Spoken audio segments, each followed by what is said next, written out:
Ini adalah teknik memotong tingkat dewa. Lelaki itu menangkap seekor ikan dan mulai memotong dari bagian perut. Dan daging ikan dipotong seperti selembar sayap tonggeret. Tapi setelah diperhatikan, ikan yang dipotong dagingnya sama sekali tidak merasakan apapun. Masih bisa berenang dengan lincah di dalam air. Master Hong adalah seorang koki dewa. Setiap ada pesta di desanya, dia selalu diundang untuk menjadi koki. Dia mengambil pisau kepala naganya, membidik tepat babi yang ada di depan mata. Sekali memotong, pisau akan mengelilingi tubuh babi, melewati tulang dan pembuluh darah, lalu berakhir keluar dari mulut babi. Tubuh babi terbagi dua, tulang dan daging semuanya terbelah. Tetapi pisaunya tidak terkena noda darah sedikitpun. Warga desa sangat terpukau. Tapi siapa sangka, di saat mereka melahapnya, tiba-tiba mereka merasa pusing, sakit perut dan muntah-muntah. Semuanya keracunan. Master Hong tidak mengerti. Semua sayur dimasak oleh dia sendiri. Mana mungkin ada salah? Oh ya, garam yang terakhir ditambahkan adalah pemberian muridnya. Dia yang ada di balik semua ini. Master Hong berang, dan mulai memukulnya. Murid tersebut akhirnya menyerah dan mengaku.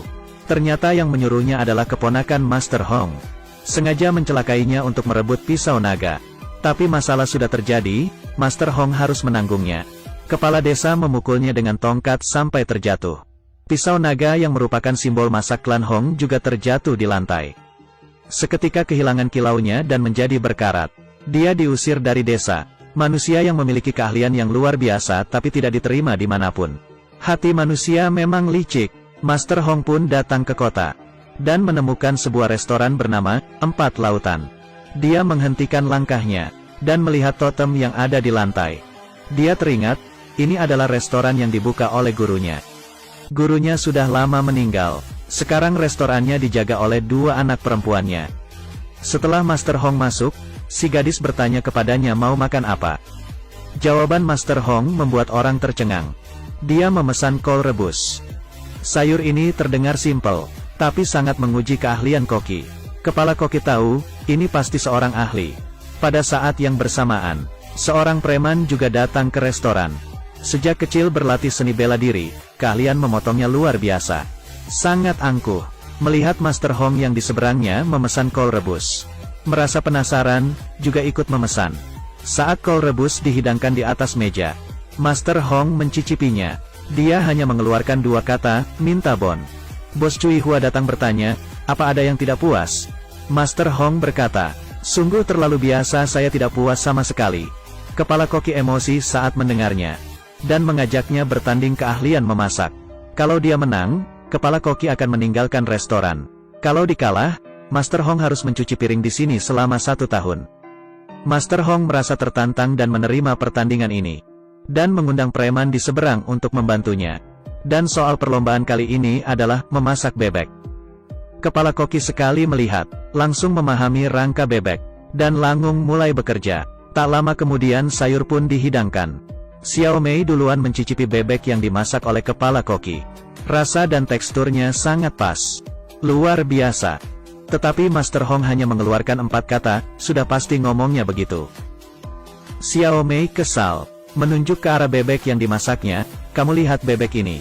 Baru dihidangkan, sudah dingin. Lalu mengulurkan tangannya untuk menyentuhnya. Adik. Ya Tuhan, kenapa sangat panas? Tiba-tiba kulit bebek robek, mengeluarkan panas dan suara mendesis.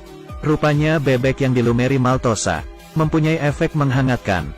Tidak hanya begitu, Master Hong mengetahui bebek sifatnya dingin. Saat melakukan kontak dengan pisau, daging bebek akan mengeras dengan cepat. Maka itu, saat memproses bebek yang diandalkan adalah tenaga dalam. Xiao Mei mencicipinya, langsung terkesan. Kepala koki mencicipinya, ekspresi berubah, langsung mengaku kalah, dan meninggalkan restoran. Sejak saat itu, Master Hong berhasil menjadi kepala koki di restoran. Bersama dengan si preman Awei. Awei sifatnya angkuh, tidak terima menjadi pembantu Master Hong. Dan mengajak Master Hong bertanding keahlian memotong. Pertandingan dimulai. Master Hong mengambil seekor ikan. Dengan sigap memotongnya menjadi lembaran. Tetapi ikan yang diambil dagingnya masih bisa hidup dan berenang dengan bebas. Lalu mencicipi daging ikan. Segar lembut manis halus. Daging ikan rasanya seperti hidup kembali di dalam mulut.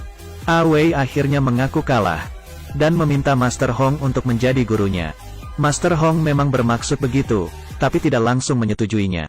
Masalahnya Awei sifatnya tidak sabaran dan angkuh. Master Hong mengeluarkan baskom berisi pisau-pisau. Pisaunya semua berkarat, lalu menyuruhnya mengasah pisau, melatih kesabarannya. Dalam beberapa hari, semua jenis pisau diasahnya sampai tajam sekali. Selanjutnya adalah membantu koki, dari pagi hingga malam, mengiris kulit wortel, memotong daun bawang, bawang putih, jahe. Dari kecil sampai besar semua harus dikerjakan. Dalam waktu 2 bulan, Awei menghilangkan sifatnya yang impulsif. Master Hong akhirnya menerima dia menjadi murid, mengajarinya memasak. Yang pertama yang harus dipelajari adalah menggoreng telur. Masakan ini tampak mudah, tapi harus detail. Supaya bisa wangi, empuk, lembut, halus. Saat mengocok telur harus pas kombinasinya. Panci panas dan masukkan minyak, atur apinya. Semuanya membutuhkan pengalaman. Kalau Awei berhasil mempelajarinya, baru bisa lulus. Dengan adanya kerjasama antara Master Hong dan Awei, usaha di restoran semakin ramai setiap harinya. Hal ini menarik perhatian keponakannya. Dia juga membuka usaha restoran di kota. Pelanggan direbut oleh mereka. Sungguh lancang. Lalu dia mengerahkan bawahannya untuk pergi restoran 4 lautan. Sengaja memasukkan paku ke dalam sayuran. Membuat onar, dan merusak nama baik mereka. Usaha di restoran menurun drastis. Master Hong merasa bersalah, dan bertekad untuk bangkit kembali. Dan kesempatan pun datang. Di dalam kota akan diselenggarakan pertandingan memasak. Yang menang akan mendapat hadiah yang besar, dan menjadi sangat terkenal. Di sisi lain, keponakan juga mendengar kabar ini, dan ingin menguasai posisi pemenang. Dia meremehkan Master Hong. Hari pertandingan, keponakan mengutus pemenang pertandingan memasak tahun lalu si gendut untuk bertanding. Di pihak Master Hong, dia mengutus Awei. Pertandingan memasak dimulai. Awei akan memasak masakan 4 rasa. Dia membuang tulang burung puyuh, lalu dimasukkan ke dalam burung merpati.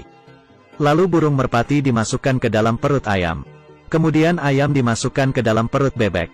Dimasak dengan api kecil dan dilumeri saus rahasia. Satu macam masakan yang merupakan gabungan dari 4 macam daging. Dagingnya sempurna, sungguh keahlian yang luar biasa. Awei berhasil masuk ke babak final, bersama dengan tim si gendut. Soal untuk babak final, hanya ada 4 kata, memasak tanpa mengubah rasa. Yang artinya tidak menambah bumbu apapun di dalam sup. Hanya memasak tidak diubah agar rasa aslinya keluar. Si gendut memutuskan untuk membuat pencobaan Buddha. Sayur-sayuran, daging semua dipotong dengan detail. Lalu dimasukkan ke dalam kukusan bambu dan dimasak dengan api kecil. Masukkan ke dalam pot, dan tuangkan sup. Panaskan sampai apinya merata. Sebuah mahakarya, pencobaan Buddha, selesai. Para juri mengatakan masakan ini sempurna. Sebaliknya di sisi Awei, dia memutuskan untuk memasak kol rebus. Hal yang paling sederhana adalah hal yang paling susah dikerjakan. Mari kita bahas kol ini dulu.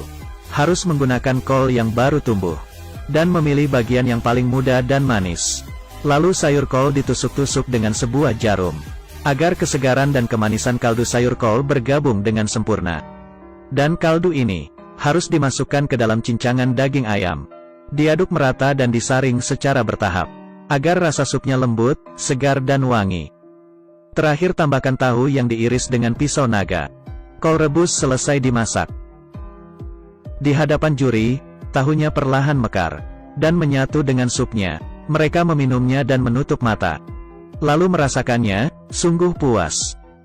Menggunakan bahan yang paling biasa dan sederhana, dan dimasak menjadi sesuatu yang berharga. Ini baru namanya, memasak tanpa mengubah rasa.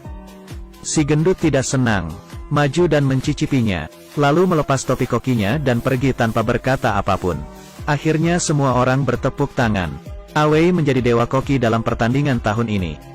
Sebenarnya memasak itu sama dengan orang. Daripada hidup penuh perhitungan, lebih baik menjadi diri sendiri. Maka hidupmu akan bersinar.